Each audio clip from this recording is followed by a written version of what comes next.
Hey everybody, welcome back. Quick question. What's the difference between a joke and three dicks? Your mom can't take a joke. Hey, welcome back to the channel. It's the Hat and Beard Show. I'm your host, Hat and Beard. We got a great show lined up for you guys.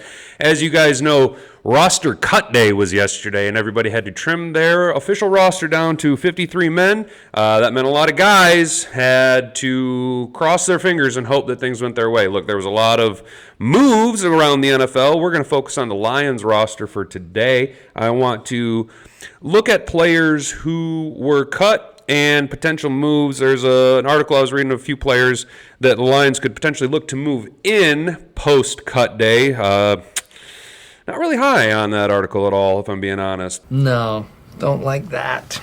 We'll get into all of that as well as just a quick rundown looking at the 53-man roster, who made it, who didn't. Some surprises. One guy made it that I was really high on after Week 3's preseason game. So if you guys are ready, let's get into it. But before we do me a solid favor. Go ahead and like the video if you enjoy the content that I provide. Subscribe to the channel if you never want to miss out on a beat. And go ahead and if you're really feeling froggy, go ahead and share this video around with your friends. You can share it all over every social media platform. You can find me on x.com at Hat and Beard. That's just x.com at Hat and Beard, same name. You can also find me on Instagram at Hat and Beard. It's all the same. And those social medias kind of are a little bit more of a personal, not so much just football content, but we do talk a lot of football content. But there's some other aspects where you can kind of delve into the life and times of Hat and Beard if you want to feel a little bit more connection and further develop our parasocial relationship. So, without any further ado, let's get into it. Yeah. Oh, yeah. All right, guys, the first article we're going to look at here is from prideofdetroit.com. Good old Jeremy Reisman. He's been updating the Lions' moves throughout the last couple of days here. We're going to go ahead and scroll on down and take ourselves a little look-see and start right at the Saturday cuts. Because Saturday and Sunday, post preseason game week 3, they started to really, make the first round of cuts and really start to trim the fat. So we're gonna take a little look-see here. Right, so as you can see on Saturday, we went ahead and just trimmed a bunch of the fat. You can see up here Jameson Williams. I mean, that is something that we've all been anticipating. That's something that we all knew was coming down the pike. Obviously he's going to be suspended for the first 6 weeks. Whether you agree with it or not, the NFL's made its ruling, and the NFL is going to stick with it. But starting down at the bottom here, we cut safety Scott Nelson, corner Colby Richardson, defensive tackle Christian Covington. Now, on the surface, that was a little surprising to me, only because I thought that he brought a bit of a veteran leadership, and what it came down to, I think, was that he was added a little late into training camp, and really Levi Onwuzurike and Broderick Jones made enough of an impact to me. To Broderick Jones, or was it Broderick Martin? Pretty sure it's Broderick. God, we drafted him. Am I really this stupid? Broderick Martin and Benito Jones. You see, I'm stupid, okay? I never claimed to be smart. So, on Saturday, Christian Covington. Look, I thought that Christian Covington might have been able to make it into the rotation of our interior defensive line. A couple things. One, I noticed he wasn't getting a lot of second-team defensive reps. He wasn't out there until the second half of Week 3. And we kept 7 edge rushers. Now, I know that on the surface that sounds a little ridiculous, but we, A, are going to have a rotational attack on the edge as well as our entire defensive line. And B, we have 2 edge players who are athletic enough to be able to slide down into the inside and wreak havoc. Now, I know that you don't really want to see Aiden Hutchinson playing in, like, say, a 3 technique, mostly because we all know how lethal he can be when he's in a 2-point stance. Obviously, last year, his productivity went through the roof once they started taking his hand out of the dirt. Also, he's really good at stretching the edge and stopping the run along the edge, really setting the corner. The same can be said for John Kaminsky. But unfortunately, what John Kaminsky runs into is that he's not Aiden Hutchinson, so he's a little bit more expendable. Unfortunately, is the only word that I can think to use is expendable. Not only in the contract, because his contract is nowhere near what Aiden Hutchinson is going to be, but also, you're older. You're a little stockier. I will admit, though, that Kaminsky looks like he's in a lot better shape this year than he was last year. Just watching the athleticism, looks like he's really taken the next, I don't want to say the next step, but I feel like he's going to be a lot more productive this year for the Lions defense than he was last year. And that's saying a lot.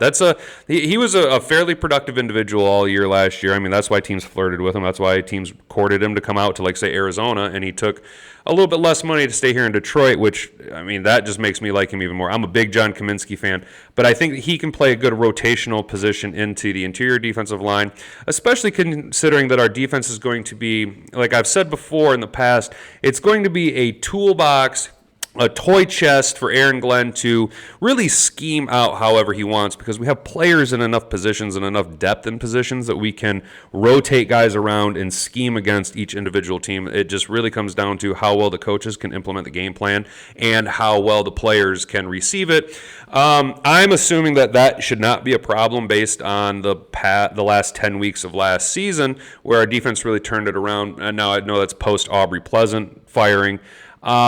But I also think that Brad Holmes and Dan Campbell specifically look for players that can take coaching well in a week-to-week basis so that they're not just stuck in a scheme and a fit where they have to do the same thing over and over again. That being said, the Christian Covington cut, I'm not as surprised as I think I once would have been 3-4 weeks ago. I thought he was going to play a little bit more of a crucial role. Again, I was a little bit shy. I was overshadowing and forgetting about Isaiah Buggs. Isaiah Buggs is an unsung hero on the defensive line. He's a leader. He's a leader for one, and he brings an energy and enough athleticism that it complements Aleem McNeil well enough. It's a good blend. Plus, like I said, Broderick Martin and Levi Onwuzurike. Let's not forget Levi Onwuzurike. You feel bad for the guy because of how bad his season, his rookie season went with the back injury, and he wasn't quite able to come back from it last year. To see him out there playing and playing at a high level and having the faith of the coaching staff really just makes you feel good. I mean, I really hope that Levi Onwuzurike can get back to the level that we all know that he was at, the high level of productivity they had in college. I feel like today's word is productivity. But, we've got 4 good defensive tackles and 7 edge rushers. So Christian Covington, I think what it came down to was you didn't do well enough, and there wasn't enough room on the roster for you. I feel like if we would have, maybe had one more spot, Christian Covington maybe could have made it, but it's not a huge loss. Again, you're really seeing Brad Holmes bring in just a smorgasbord of guys into camp to really compete, and hopefully we see how iron sharpens iron. That was the catchphrase last year, and we're just going to go with it. Look at how well Hutch and Penei Sewell have developed against one another. Bobby Hart, dude, I knew you weren't going to make it. Jermaine Ifedi, I knew you weren't going to make it. All these offensive linemen. Like, I don't want to sound as negative as it's going to sound, but, look at the guys that we had. Look at the guys we lost. Look at the single guy we lost, but we replaced him with an equally as talented player. Okay, we lost Evan Brown, and we replaced him by bringing back Graham Glasgow. Wow, that is a tongue twister to say. The one thing that we're all forgetting is that Halapulu Tavati Vaitai is going to be healthy again. That dude is a mountain of a man, and one of the better interior offensive linemen in the league as far as scheme fit for how the Lions utilize our offensive line players. I didn't see many spots for depth players. You're going to look at maybe 1 or 2 at each spot. I'm pretty sure we went with 1 center, and we're going to utilize probably a combination of Sorensdal and Graham Glasgow to back up. God forbid anything happens to Frank Ragnow. I think that was his name, Sorensdal, the rookie that we drafted. We'll get to it. Look, it's been a long couple of weeks. Just don't judge me too hard. I just didn't see any spots for any of these guys. Obina Eze, everybody felt kind of good about him after Hard Knocks last year, but a good feeling story isn't gonna get you a roster spot, bud. Daniel Helm, no surprise there. Jason Moore, Avery Davis, Trinity Benson. Look, I thought Trinity Benson might have been in the mix. I knew that we needed, there was one wide receiver spot that was available, and we had 4 guys vying for it, right? You had Trinity Benson, who I think he had a slight edge in the coaching and front office department because Brad Holmes traded for him last year. He's kind of by now, everybody's a Brad Holmes guy, but I felt like he was brought in for a very specific reason. Not the most productive dude. I didn't hate Trinity Benson. I just didn't see a lot of him. He was a decent player, but I didn't see him on any special teams. I didn't see him, making phenomenal sideline catches. So Trinity Benson is no surprise to me at all because when it comes down to it, you had 4 guys. You had Trinity Benson, you had Antoine Green, you had Drummond, and you had, what's his name there? Chase Cota, right? And I guess Maurice Alexander. So you had 5 guys vying for one spot. And you could say that a lot of arguments come down to punt returns, special teams, but when you look at how the Lions produced special teams in the in the preseason, there was a lot of guys doing a lot of things very successfully. So I think that what really kind of kneecapped some of those guys is that just being a good returner wasn't enough. You had to be an exceptional returner and a really good wide receiver because we need depth with Jameson being gone, and having the ability to return kicks and punts is just phenomenal. But we'll get there. Divine Ozigbo, no surprise there. And again, Jameson Williams being placed on the suspension list because he placed a bet on a college basketball game, I believe, in the parking lot of Allen Park. And I think I seen an article the other day that talked about how the NFL is actually trying to bar Jameson Williams from seeking treatment at the Lions facility because he's suspended, which I get where they're coming from. But that's a dick move. Yeah, that's a dick move. You guys are dicks for that. I mean, you wonder why. I mean, I know that they're world-class athletes and they make a shitload of money, but that's a prime example of how the American employer treats its employees like dog shit, bro. Even these multi-million-dollar athletes, these Ferraris of human beings who one tweak to their ankle and they're done for 3 weeks. Meanwhile, I got a tore-up shoulder that I've been working on for the last 15 fucking years. But hey, whatever. You guys do you. NFL just shit on your moneymakers, dude. Whatever.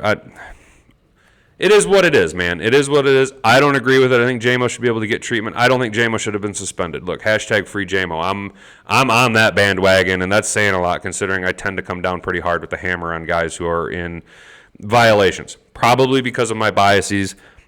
Whatever. I don't care. So Monday, we get around to a couple more round of cuts, and all right, so Adrian Martinez, quarterback, not surprised there. I mean, we knew we were going to roll with 2 and probably do exactly what we did and put Hendon Hooker on the reserve NFI list, right? That's kind of what we knew was going to happen. Did you want to carry 3 quarterbacks? Well, Sudfeld got hurt, and Adrian Martinez, I mean, did he do enough? Maybe, but Jared Goff played all 17 games last year.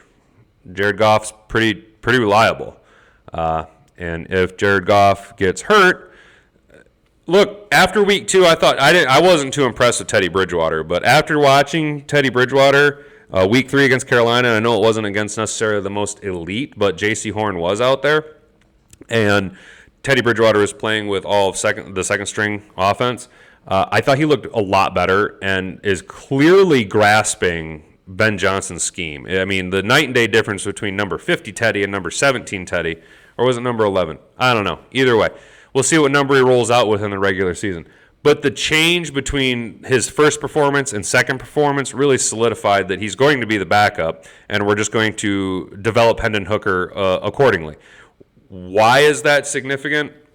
I think that Hendon Hooker and Teddy Bridgewater give us, and us, I mean the team, a little bit more leverage over Jared Goff in contract negotiations. Do I agree with it?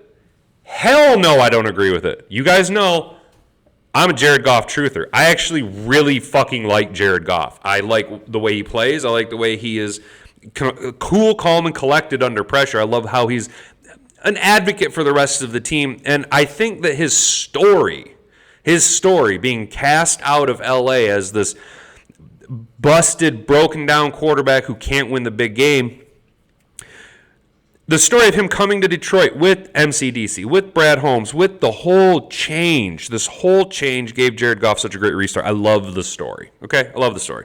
But we're not going to, I'm getting way off topic here. Adrian Martinez, yeah, gone. I wouldn't be surprised to see him come back to the practice squad, though. And we're not going to get into practice squad players. You're going to see a lot of these guys pop back up on the practice squad, especially those who were just straight up released and not waived, because I think some guys who are waived will land spots. We had a lot of talented players on this team who deserve a roster spot somewhere in the NFL. Again, we cut bro, I can't even pronounce your name. You're out of here. Ryan Swoboda, you're gone. Sorry, homie. Look, you guys knew it. Connor Galvin. Yeah, I thought maybe he played a little bit better than Matt Nelson, but, you know, when it comes down to it, your swing tackle. You're hoping that your offensive line can stay healthy all season long, especially our offensive line, who's one of the best in the league. Dylan Drummond. Man, I really liked what I seen out of Dylan Drummond. I'm a homer, so I like guys who went to schools in the Lions' backyard. I thought Dylan Drummond put a lot on tape. I thought Dylan Drummond played really, really well all throughout the preseason. He was my number 3 or 2A wide receiver pick to take the final roster spot for the wide receiver room. I thought that everybody else, your Trinity Bensons, your Maurice Alexanders, were below him. I thought that the 3 rookies were the top 3 candidates to fill the final roster spot, or the final wide receiver roster spot. I thought Dylan Drummond made a solid performance through the whole Carolina game. I thought that the Carolina game really made or broke, I guess, the final wide receiver spot, because going into it, I thought that Chase Cota had the highest value. And then he got a case of the drops. And as you'll see in a little bit, he was released on an injury designation. He got hit with a case of the drops, and Case Cota fucked himself, because, I mean, he could return punts. He was playing great all through the preseason. While he was literally at the same time his stock was dropping in the same game, Dylan Drummond's stock was going up. My man's got sticky fingers. My man can tap toes on the sideline. My man can ball. I hope that Dylan Drummond gets slept on by the rest of the league and the Lions can bring him in on at least the practice squad so that he's in-house. I think that kid actually has a relatively high ceiling, considering he was an undrafted rookie free agent. The other cut that really bugs me here is Chase Lucas. That really just salts my nuts, guys. I thought Chase Lucas played really, really well. Pardon me, I had to burp. I've been sitting on that all morning, trying to hold it back, but I knew I couldn't make it through the show. I thought that Chase Lucas played really, really well. I thought that interception that he had in the end zone against Carolina was really his roster solidifying maneuver. But for whatever reason, I don't know why, Brad Holmes loves Will Harris. Will Harris, who gives up, according to all the analytics, the PFFs of the world and whatnot, Will Harris, who gives up a quarterback rating of 100.7 when thrown at. I get it. Will Harris came in the league as a safety. He's depth. I mean, a special teams player. I just didn't see it. I didn't see any flash plays. I didn't see any splash plays. I didn't see any big plays that justified keeping Will Harris over, say, a Chase Lucas. I don't like it. I'm going to be honest. I don't like it. Again, Chase Lucas, Dylan Drummond, I really hope, Adrian Martinez, you guys can come back into the fold and be on the practice squad. All right, Tuesday was the big day, guys. Tuesday look, we had to have our roster cuts in Tuesday by 4 p.m. So Tuesdays we're going to go through and see quite a lot of just cuts and slashes and maneuvers. And there's some things that I don't agree with, but I'm not Dan Campbell or Brad Holmes. I'm not the one making these decisions, and clearly they know what they're doing, okay? Who am I to question them? I'm just telling you what I didn't like. Let me go ahead and drink a little bit of this coffee, and we'll run through this list. All right, starting at the very bottom. Safety, Brady Breeze. Safety, Brady Breeze. Brady Breeze has been kicking around. Brady Breeze will pop up on tape once in a while in the preseason. Brady Breeze will make a good play in the preseason. Brady Breeze will then get torched in the preseason. I like Brady Breeze. I can't justify keeping him. I'm not surprised. I think you're headed to the practice squad. Same with Trevor Noweski. No, I can't say your name, dude. I believe it's from like Saginaw Valley. Again, not great, not terrible, but there's not, with our defense, not a lot of room for linebackers. We pretty much run a 2-linebacker rotation. Sometimes there's a third linebacker on the field, but when you draft Jack Campbell in the first round, you re-sign Alex Anzalone to a 3-year deal. You got Rodrigo, who for some reason everybody is sleeping on Malcolm Rodriguez. I don't know why. He graded out as one of the best rookie linebackers last year, but everybody's sleeping on Malcolm Rodriguez like he's just some bum, and I don't agree with it. Derek Barnes continues to make steps forward, but I keep hearing, I've heard that every year. I've heard that every single season. Derek Barnes took huge steps in the offseason. And then what do I see? I see the same Derek Barnes out there in around the play, not necessarily making the tackle, sometimes playing the run, and routinely getting torched on pass coverage. I'm not sold on Derek Barnes. I don't hate Derek Barnes, but in a linebacker room that is crowded for the number of linebackers that we put on the field, you're not surprised to see Nowuski out of there. Chris Smith, nothing stuck out to me this preseason. I'm not surprised at all. Corey Durden, slightly surprised. I thought he outplayed Christian Covington, which is probably why it came down to him being cut on Monday or Tuesday as opposed to Saturday. I thought he outplayed Christian Covington. I thought Corey Durden actually put a lot on tape to almost justify making the 53-man roster. Unfortunately, there just wasn't enough room. We've talked about the interior defensive line depth, the rotational positions. I feel like we're not necessarily just putting position tags on players. I'm not going to go into that detail again. Brad Cecil, again, interior offensive lineman. There's just no room. Max Pritchard, same argument. Not enough room inside the offensive line room. There's just not enough room. There's too much talent above you, and there's too many guys that can rotate around and play the center position in a pinch. Also, Frank Ragnow. I mean, you guys got to remember, Frank Ragnow one season played with a fucking broken neck.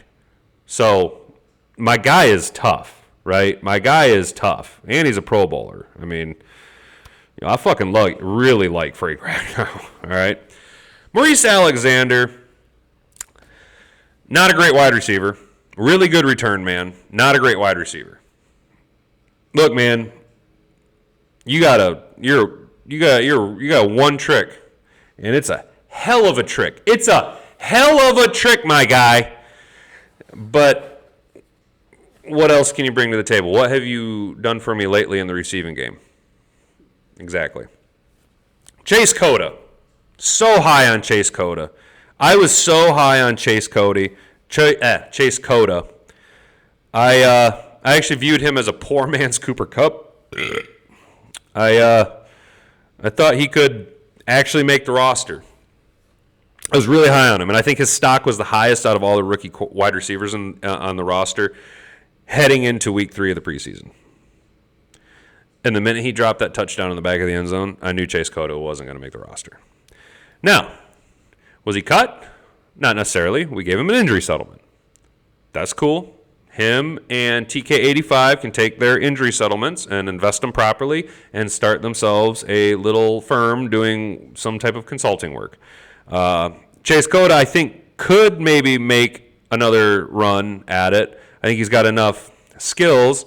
Depending on the injury settlement, maybe he could pop up on a practice squad somewhere and get some more reps, get a little bit more coaching. He's raw, but I think he's really good. I liked what I seen out of him. I thought he was actually going to make the roster until we'll get there. We'll get to the moment I knew who was going to make the roster. Jamar Jefferson waived with an injury. Jamar Jefferson. He just kept sticking around, man.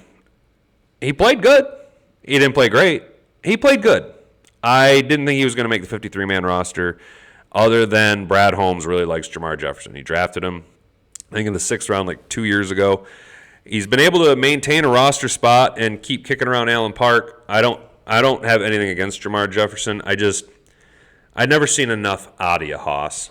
Like, I never seen enough out of you. You did enough. You did some things pretty good, but you didn't do any one thing great, unfortunately. And that's no slight against you, man. That's just there's not enough room for, again, a one-trick pony. This is where I got a little butt hurt. This next one right here. Craig. I got a little butt hurt about Craig, but then I thought about it. So we went ahead and we released Craig Reynolds. We didn't waive him. So he doesn't have to clear waivers. Any team can just go out and sign him. Craig Reynolds' contract, the way it worked out, we didn't lose anything against the cap by cutting him. Man's already bought and paid for by the Detroit Lions. We've already paid his contract to him. But by him not being on waivers, Craig Reynolds couldn't just be re-signed by the Lions. We literally released him and then could just re-sign him.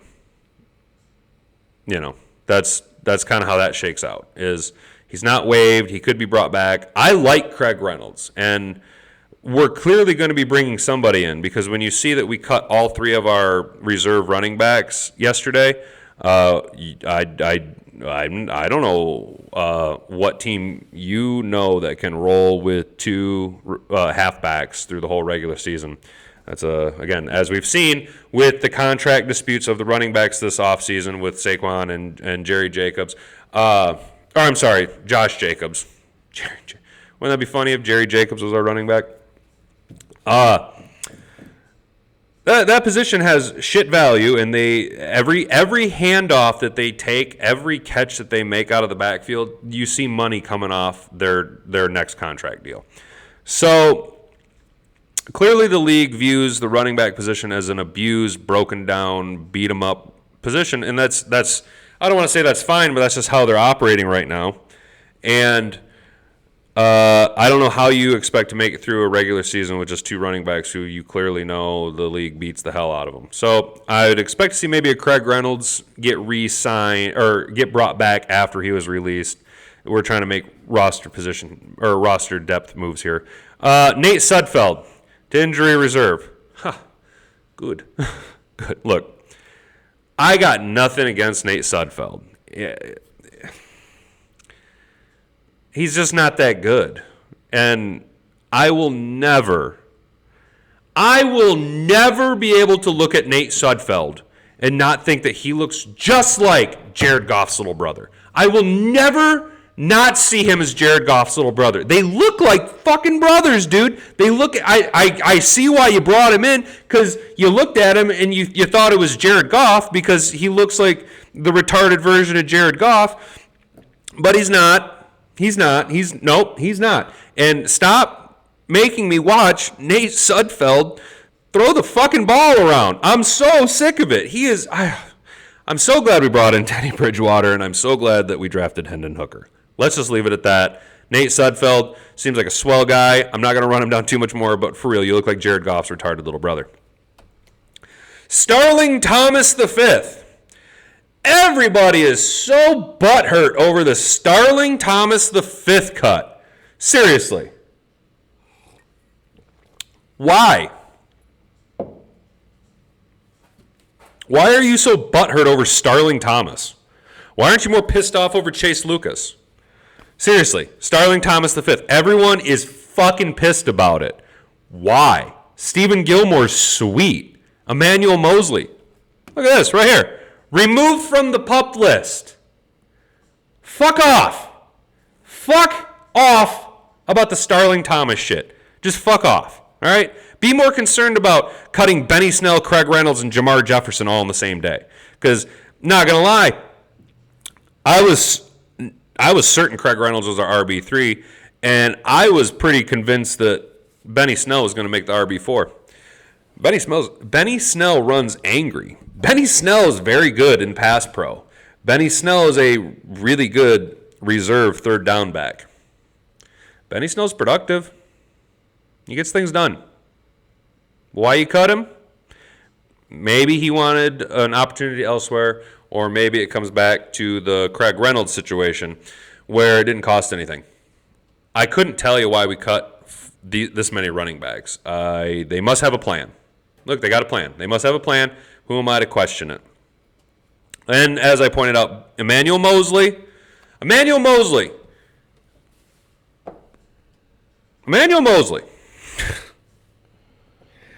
don't think you guys understand how good Emmanuel Mosley is when he's healthy. And I know that's saying a lot when healthy because he's had 2 catastrophic injuries the past 2 seasons. Last year he tore out his knee. The year before I think it was an ankle injury, something like that. But let me just tell you something real quick. When Emmanuel Mosley plays, when he's healthy, he gives up a quarterback rating of 66. Not 107 like Will Harris. Not 136 like Amani Aruarie did last year. 66. That's really, really good. And I know what you're thinking. Oh, well, when he's healthy, who do you play against? I don't know. The NFC West? DK Metcalf? Cooper Kupp? Any of those guys ring a fucking bell? Yeah. Emmanuel Mosley's really fucking good when he plays. And to have him removed from the PUP list, I like that. Yeah. I like that a lot. Oh, yeah. Do I want to see him play week 1 against Kansas City? No. Oh, no. Not at all. Again, it circles back to when healthy, we have depth. We have depth for the first week, at least. I'm not saying Kansas City is a wash. I'm just saying outside of Travis Kelce, who you got to worry about? Kadarius Toney, Sky Moore, a Eric Bieniemy less coached offense, Patrick Mahomes without his offense coordinator for the first time, with the fewest amount of weapons. All right, look, I'm not doubting Patrick Mahomes.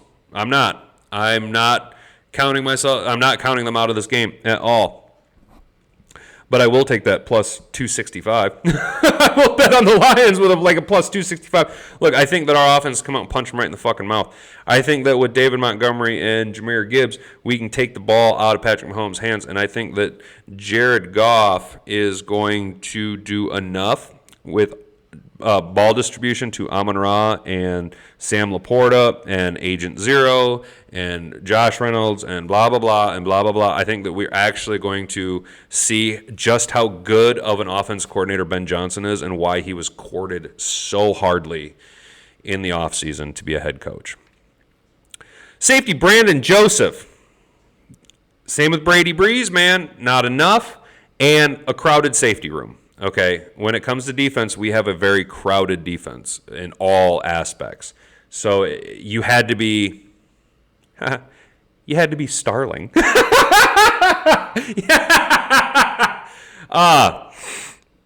just wasn't going to happen. Not after CJ was signed, not after Brian Branch somehow slid out of the first round. How Brian Branch made it out of the top fucking 15 picks of this year's NFL draft is goddamn beyond me. And, I mean, look, I'll fucking take it. I think that Brett Holmes absolutely cleaned house in the draft. I think Brian Branch might be the fucking steal of the draft. My guy. I can't wait to watch Brian Branch, Jack Campbell, and Aiden Hutchinson absolutely own the NFC North for the next 6 years, 7 years, 10 years. I think that Jack Campbell is Brian Urlacher-esque. All right, I really do. I think that Brian Branch could be Charles Woodson-esque. All right, and I think that Aiden Hutchinson is one of a kind. One of a kind. I don't compare him to anybody. He's one of a kind. I'm a homer. Parker Romo, we was a kicking battle all season, all off season, all preseason, because let's just go down memory lane here, folks. Brad Holmes cut Riley Patterson last offseason. Riley Patterson went to Jacksonville where he succeeded. We struggled a third of the way through the season, finally brought in Badgley. Badgley was able to patch together our kicking game for the remainder of last season. We then gave Badgley $1 million some for 1 year. We then traded for Riley Patterson back from Jacksonville, where we then cut Badgley, brought in Parker Romo, and now we've just circled all the way back to Riley Patterson. All right. I think Riley Patterson's an accurate kicker, but he ain't got no leg. I'm just being honest. And finally, Daryl Daniels. Yep. Did you expect them to keep more than the 3 tight ends who were projected to start? I didn't. I don't know who would have. So let's scroll on down here and let's just look at the projected roster here. As you can see, we're rolling with two active quarterbacks because Hendon Hooker's hurt. We got Jared Goff and Teddy Bridgewater. Theodore Bridgewater is my guy. I've always liked me some Theodore Bridgewater, and I like having him on my roster. Teddy Bridgewater makes me feel good. Teddy Bridgewater, look, when I go to bed at night and I go to sleep and I think, oh my God, what happens if Jared Goff gets hurt? I don't have to be like, oh shit, it's David Blau. Oh no, it's Nate Sudfeld. No, I can go, if something were to happen to Jared Goff behind our top 5 offensive line, if something happens to Jared Goff, I can go, at least we got Teddy fucking Bridgewater. I mean, my man is competent. My man, he's like the 33rd best quarterback in the league. You know what I'm saying? Like he could be a starter, should be a starter, but he's just slightly outplayed. I mean, I'm kind of surprised. Well, I guess with the Jimmy G signing, I'm surprised Oakland didn't go after him. But Josh McDaniels he's a fucking idiot if you ask me. Running backs. We got 3 listed. I count a fullback as a running back because I like the power. We have 2 active halfbacks. David Montgomery and Jahmyr Gibbs.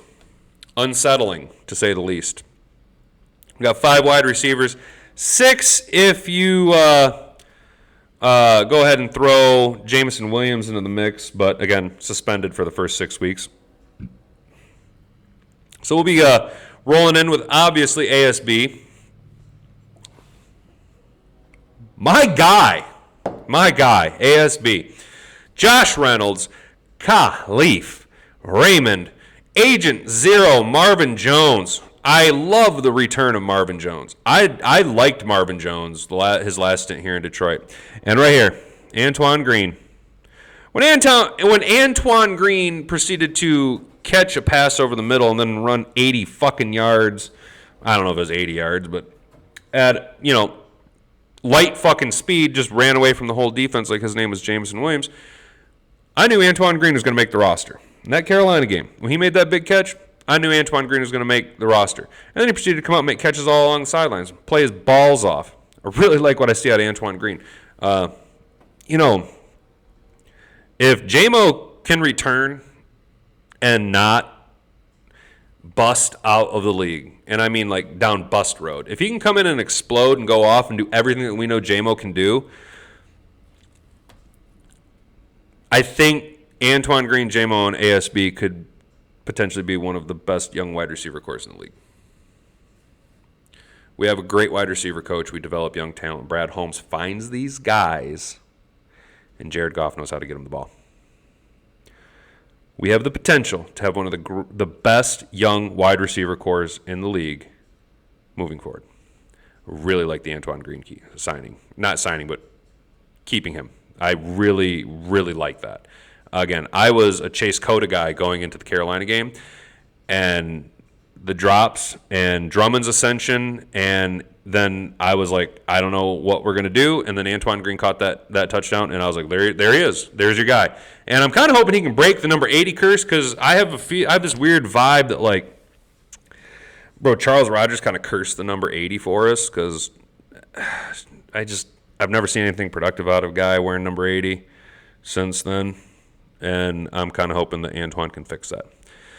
Our tight end room, we're going to be rolling with Brock Wright, and our second-round pick, sneaky Sam Laporta. Sneaky Sam Laporta. He's super sneaky in the second round, sneaky like a sneaky little snake. I like Sam Laporta. I like him a lot. I think he's going to fit in nicely. Now, we all have to remember, Jared Goff doesn't support tight ends. It's never been his bag, man. It's never been his thing.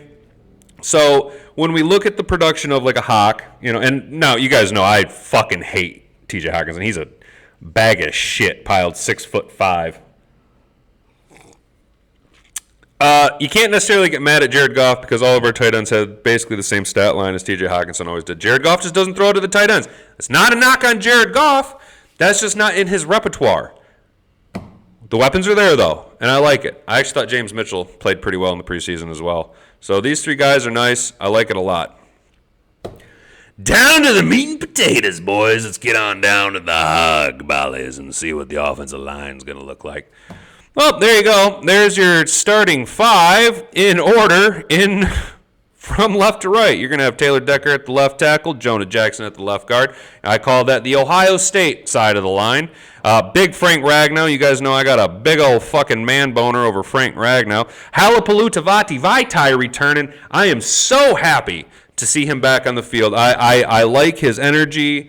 When you see him in interviews, when you see him fucking around at practice, I think he's a great offensive lineman on the field. And my favorite thing about Halapalutavati Vaitai is I like saying Halapalutavati Vaitai.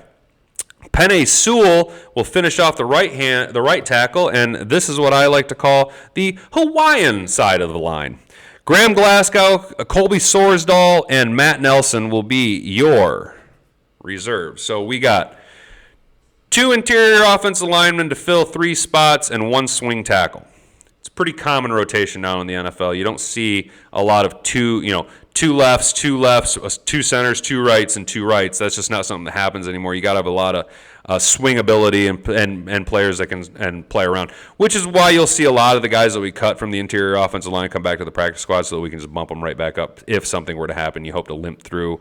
Say Jonah Jackson gets hurt, you go ahead and throw in Glasgow. Well, okay, same game, Jackson and Halapalooty get down. Well, then you're down to what? Matt Nelson is your only reserve offensive lineman, so you're going to have to dip into the practice squad players. But we're going to hope that doesn't happen, folks. Interior defensive linemen. We're going to be rolling with the 5 heavies. Aleem McNeil, Isaiah Buggs, Levi Onwuzurike,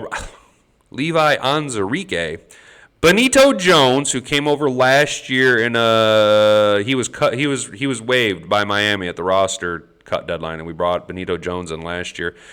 Didn't play a ton, didn't play terribly when he was in.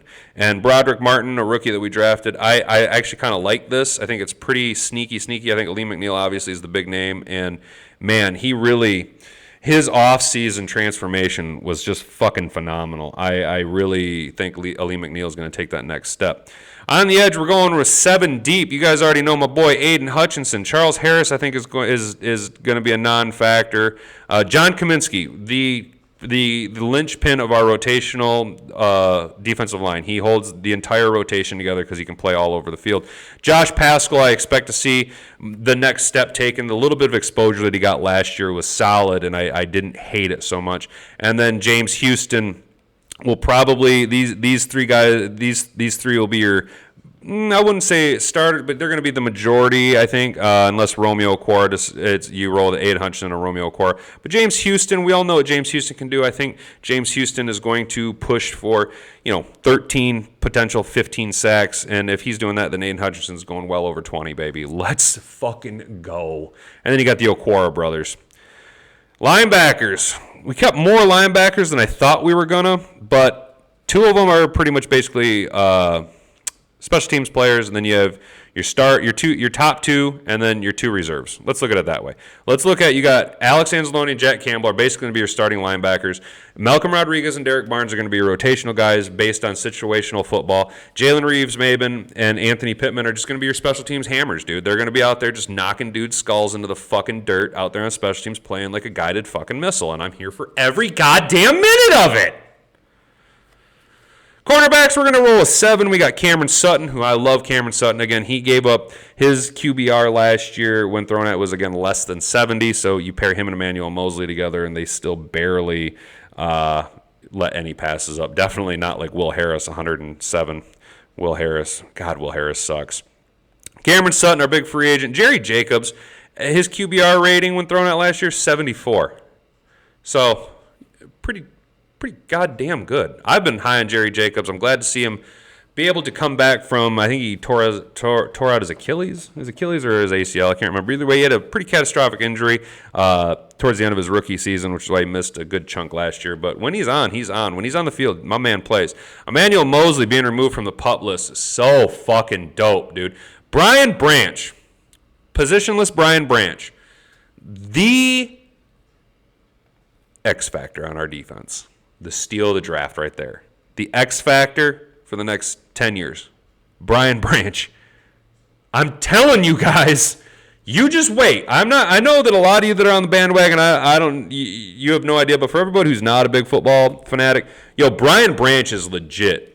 Brian Branch can play all over the damn field. He could probably fucking play at defensive end and be successful. If you put on 20 pounds and put a little bit more lead in his ass, he could probably succeed at defensive tackle. He's so damn good. Will Harris, trash can, absolute trash can. You are a trash can on legs, bro. You are fucking human waste pile. No, that's mean. You're not quite a private pile, but I just don't. Every time you're on the field, bud, you're a liability. All right. Maybe you need to transition into coaching. That's all I'm saying. Stephen Gilmore, Stefan's little brother, who is the darling of the preseason. He's made plays left and right. You guys know that I really like when Brad Holmes finds these gems, like a Jerry Jacobs. And theoretically, say Emmanuel Mosley isn't what he was. He was on a one-year deal. All right? Going into next season, if everything goes even moderately according to plan outside of Emmanuel Mosley, Cameron Sutton, Jerry Jacobs, Stephen Gilmore, and Brian Branch are your corners going into next year. And 2 of those guys are undrafted rookie free agents. Brad Holmes. Brad Holmes finds dudes. Go ahead and Khalil Dorsey, I think he's going to be our lead return guy. I think that of all of the returners in the preseason, I think Khalil Dorsey did the best. Again, I think that has a lot to do with our special teams coaches. I think that they have the majority of the reason why our success, because, again, Brad Holmes finds these really coachable dudes, and our coaching staff puts them in positions to succeed. They take the coaching well. Going to have 4 safeties. I'm not surprised. I'm not necessarily the highest on Iffy Melifanu. I've seen plays out of Iffy Melifanu. I've also seen busted coverage out of Iffy Melifanu. I think this is the make or break year for Iffy Melifanu, and he's going to be a rotational player because you have 4 safeties, but Brian Branch also plays as a safety. So you really have 5 safeties, and CJ GJ can also play as a corner. So you have these rotational players. Your solid corner, your corner, or your safety. The safety of all safeties, Kirby Joseph. Kirby Joseph is going to make a huge step, dude. Kirby Joseph, let's not forget, you guys, Kirby Joseph was the first player in NFL history to pick off Aaron Rodgers 3 times in the same season. Kirby Joseph sent Aaron Rodgers to the New York Jets. Kirby Joseph damn near retired Aaron Rodgers in Lambeau in his final performance.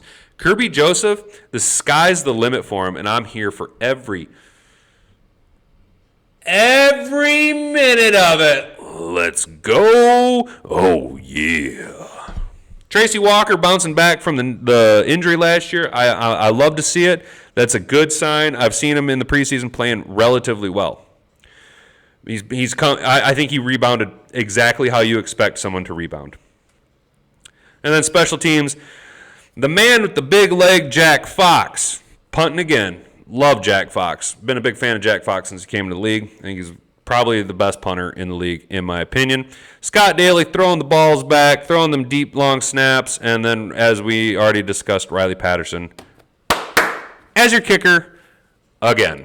All you had to do is trade a fucking pick to the Jacksonville Jaguars because they gave you nothing in return because you cut him last year and then proceeded to struggle through the entire first half of the season with a kicking game because you cut Riley Patterson. But we're not going to talk about that anymore. That's the cuts. That's the 53-man roster as it stands right now going into it. I did, however, find another article, and if you guys are going to still stick around, we're going to go ahead and look at just something. I don't really agree with it. It's 4 players to add after the Lions, after the cut day. 4 players we could look at. Now, this I actually like. Number 1, Kenyon Drake. All right, we're over here at Fan Nation, SI.com, about the, and this is from 3 hours ago. My man says Kenyon Drake because we don't have no running backs. The Lions are currently entering the 23 season with just 2 running backs, David Montgomery and Jahmyr Gibbs. It's why Drake, entering his 8th NFL season, could be a worthwhile pickup. Drake, a 3rd-round pick of the Miami Dolphins in 2016, so he's got some miles on him, suited up for the Baltimore Ravens a season ago, and put together some decent numbers in a part-time role. He ended up massing 482 yards on 109 carries, good for 4.4 yards an attempt. It's about average for him. 4.5 yards is what he averages in his career. In a part-time role, 400 yards, almost 500 yards on 109 carries. So he was basically on pace. If he was a full-time back, he probably would have easily surpassed 1,000 yards in Baltimore, no less. Now, granted, the quarterback situation was goofy last year. I actually don't hate it. I think Kenyon Drake would fit in well. Again, he catches passes out of the backfield well, and he's a really good, just pure runner. I think he would make an excellent addition to our running back room in that he complements both backs well. He doesn't do either one of the things that they do better than them, but he does a blend of the two of them really, really well. I think that Kenyon Drake, again, could bring some veteran mentality and help coach up Jahmyr Gibbs. I wouldn't be mad. I wouldn't be mad about Kenyon Drake being signed. I wouldn't be mad about that one. I actually kind of like it. I'd kind of like that. But we'll see. Clearly, Brad Holmes has a plan. I'm kind of expecting Kenyon Drake to not be signed in Detroit. Craig Reynolds will probably be re-signed. Linebacker, Jalen Smith. The Lions aren't presently in dire need of another linebacker with their current depth at the position. Yeah, no shit. No shit. So why Jalen Smith? Because he's a former Cowboy? Because you needed to put a fucking name on paper? No, dude, fuck that. Why would you sign Jalen Smith? The Lions aren't presently in dire need of another linebacker. Duh! Fuck, man. However, of all the players cut across the league, Smith is undoubtedly one of the most intriguing names. The one-time Pro Bowler racked up north of 120 tackles in 3 consecutive seasons with the Cowboys. His production has fallen off the past 2 seasons, however. In my opinion, the 28-year-old is still capable of being a rotational linebacker and a valuable asset in that type of role. I wouldn't mind Detroit giving him a role in Aaron Glenn's defense. But why? Outside of Anzalone, all of our linebackers are on rookie scale contracts. Why would you go and get Jalen Smith? Why? He doesn't need to rotate. We have rotational players. All of our linebackers on, except for maybe Pittman and Jalen Reeves-Maben, even though Jalen Reeves-Maben didn't make a Pro Bowl once. They're all better than Jalen Smith is now or was. Maybe not was, but now. And Jack Campbell's way better than Jack Campbell will be better than Jalen Smith ever was. Let's just put it that way. Why? Why would we sign Jalen Smith? That doesn't make any sense. All right, corner Desmond King. I was surprised when I saw King's name appear on the Houston Texans roster cuts. I was too, actually. I'm guessing that this is just a scheme fit. This is part of the whole head coaching change. But I think Desmond King's a really good corner. Do we need him in Detroit? Nope. No, dude. Why are we looking at these players that we have all this depth at? Why aren't we going after a running back or maybe eyeing a potential wide receiver just in the event that, it doesn't work out with our current lineup? Why are you looking at corners? Why Desmond King, dude? He's not going to come to Detroit. He's going to go someplace else where he can compete for a long-term, I don't want to say long-term, but longer-term contract. While the Lions might not direly need King, since they're now pretty deep at defensive back, he is a Detroit native, having played his high school ball at East English Village. Oh, so that's why. That's why you think he should sign here. Because he played fucking high school ball here. No other reason. We're too deep at the fucking spot. We don't need a fucking corner, and he's going to be more money than we're going to want to shell out. All that could be is a potential fucking locker room issue. Furthermore, you're now done with training camp, so he's got to learn everything. So he's not going to be active for, the first 4 weeks? Okay, Emmanuel Mosley's coming back. Why? Why do people write this shit? At one-time Pro Bowl selection, King has posted at least 2 interceptions and 6 pass defenses the past 2 seasons with the Texans. And he also amassed a career-best 10 tackles for a loss. Oh, wow. Oh, that's amazing. Oh, wow. Oh, just gimme. I believe the 28-year-old can still play at a high enough level. And I'd be more than glad if Holmes & Co. brought the veteran back to the Motor City. No.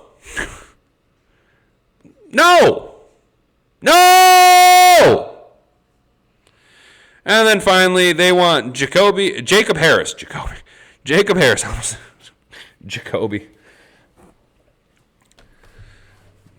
Jacob Harris, not nearly notable of a player. As the 3 names above, Harris is a product of Western Kentucky, Central Florida, athletic understanding, blah, blah, blah, blah, blah, blah. Yeah, we don't need no. I mean, I guess if you want a big-bodied wide receiver to just throw it up to, but again, you run into the training camp's done, whole new scheme, blend with everybody. Look, we're kind of set. I don't. Look, running back. What? I'm sorry. Did you try and sell me on any other position that we need to re-sign or bring in players in other than running back? You said we should sign Jalen Smith? You said we should sign Desmond King? No. Look, there's only one player on here that I even remotely agree with, and it's not even the player, it's just the position. That's Kenyon Drake, although I do like the player. But no. Stop that. Stop all that. Stop all that nonsense. All right, well, there you go, guys. That's my take on the roster cuts and maneuvers that we made going into the 53-man roster deadline. So that is where it stands.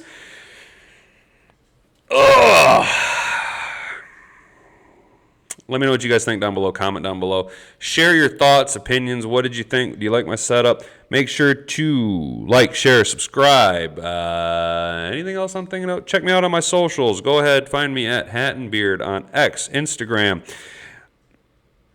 I ain't got nothing else for you. I'm kind of pissed off after reading that last article. So, look, I don't know what to tell you guys. I don't know what to tell you. I don't know what to tell you other than we need more running backs. More running backs.